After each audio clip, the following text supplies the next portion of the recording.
कहते हैं कि नरेंद्र मोदी के गुजरात में भाजपा को हराना मुश्किल ही नहीं, नामुमकिन है। इस साल यानी साल 2022 के अंत में गुजरात में विधानसभा चुनाव होने हैं, जिसमें यह तय माना जा रहा है कि बीजेपी एक बार फिर से सत्ता में आएगी।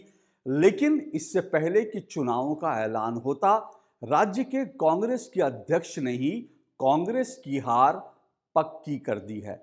जी हां, हम बात कर रहे हैं हार्दिक पटेल की, जो अब तक गुजरात कांग्रेस के अध्यक्ष थे।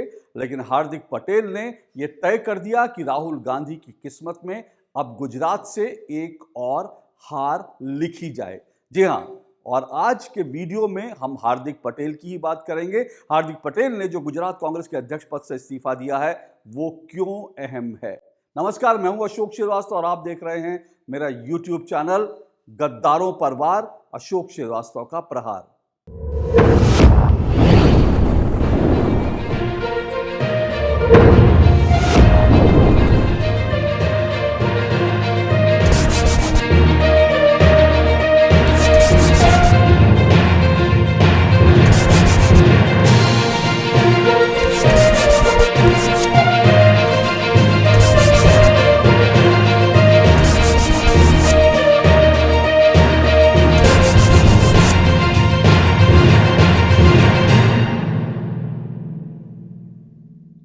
गुजरात एक ऐसा प्रदेश है जिसको नरेंद्र मोदी ने बिल्कुल भाजपामय बना दिया है। गुजरात में भाजपा को हराना मुश्किल ही नहीं, नामुमकिन है। बीजेपी 1995 से वहां पर सत्ता में है और कांग्रेस तमाम कोशिशों के बावजूद आज तक वहां पर सत्ता में वापसी नहीं कर पाई है। और 2022 के विधानसभा चुनाव में भी, जबकि राजनीतिक विश्लेषकों का मानना है कि बीजेपी एक बार फिर से वहां पर सत्ता में आएगी, लेकिन इस बीच गुजरात से एक बड़ी खबर आई, बड़ा धमाका हुआ। और वो बड़ा धमाका यह है कि हार्दिक पटेल, जो दरअसल गुजरात कांग्रेस के अध्यक्ष थे, उन्होंने कांग्रेस से इस्तीफा दे दिया।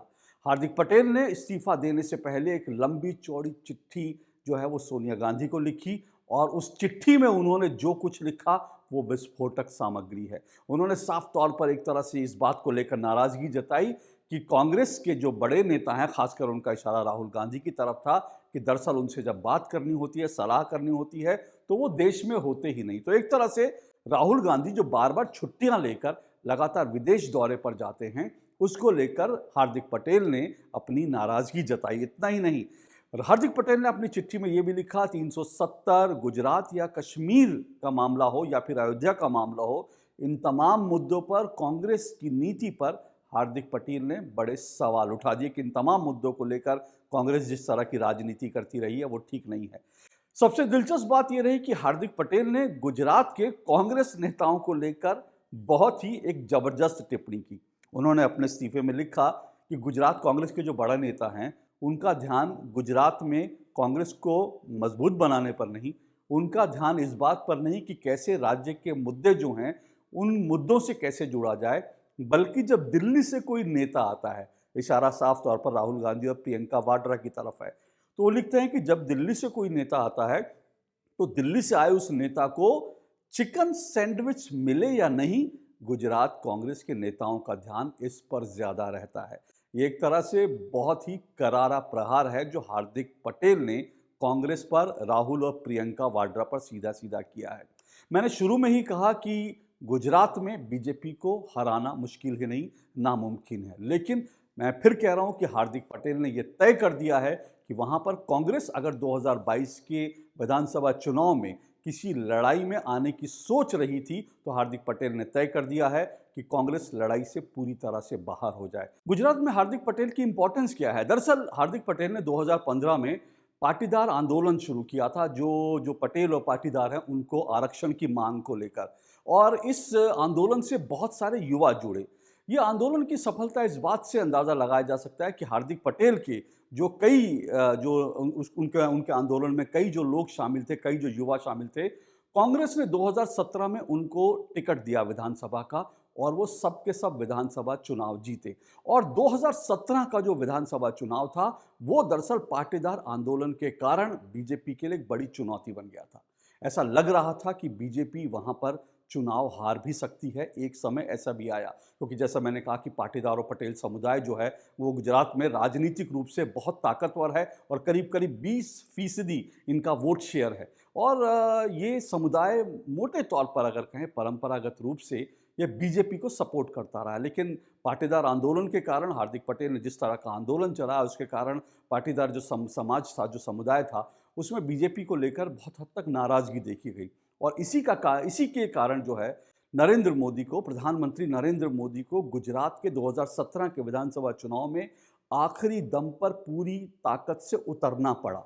और जब नरेंद्र मोदी उतरे मैदान में तब उन्होंने बीजेपी की जीत पक्की की। तो 2017 के चुनाव में बीजेपी जीती तो सही, लेकिन उसकी सीटें, विधानसभा सीटें कम हो गई। जी हाँ, 2012 में जहां बीजेपी को 115 विधानसभा सीटें मिली थी, वही 2017 में बीजेपी सिमटकर 99 सीटों पर रह गई। जी हाँ, 99 सीटों पर रह गई, तो इस तरह से बीजेपी की सीटें कम हो गई। उधर अगर कांग्रेस की बात करें तो कांग्रेस जो है उसकी सीटें 2012 में 61 थी, जो 2017 में बढ़कर 77 हो गई। यानी कांग्रेस को सीधे तौर पर एक बढ़त मिली। इतना ही नहीं, कांग्रेस का जो वोट शेयर था 2017 में, वो वोट शेयर भी 2.5% तक बढ़ा। और ये कह सकते हैं कि दरअसल 1985 में कांग्रेस को जो गुजरात में सबसे बड़ी जीत मिली थी, 1985 वो साल है जब कांग्रेस ने 149 सीटें जीती थी। 1985 के बाद से कांग्रेस की ये सबसे बड़ी जीत थी।